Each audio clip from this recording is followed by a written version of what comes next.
ba niya? Buti na lang nasabi niya. Damay ako dun eh.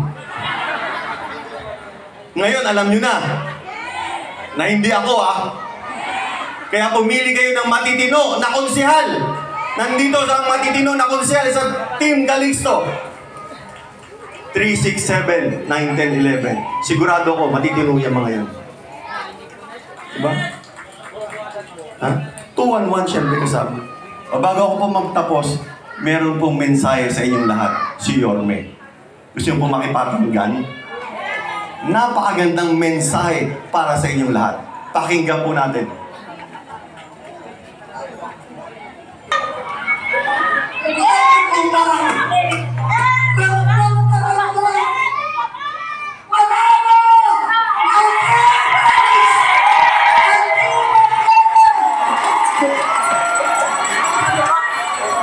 Ganyan lang, Bossy. Oh.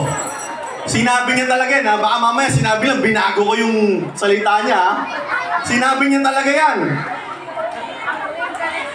Oh. Ba't niyo pa iboboto yan? Eh, kung sinabi niya panalo na ang Team Calixto. Ha? Sino naman yung pinapadede mo dyan? Baka akala akin yan.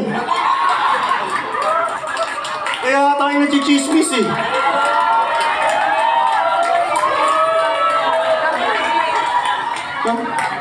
Kayo na ba anak yan?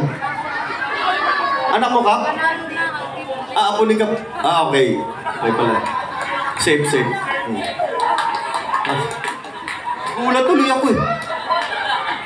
Solo parent, nagpapadede sa likod.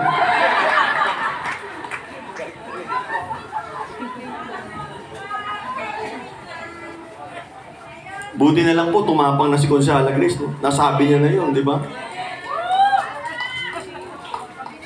Ba't parang may amoy? Nakalimutan ko pala. Dito sa Barangay 14, kahit anong amoy nyo, mahal kayo ng Team Calixto!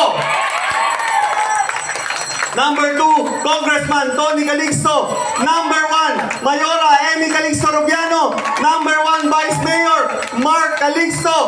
At syempre, ang matitino naming konsehal, 3, 6, 7, 9, 10, 11, si Mark! Pero sumisigaw ang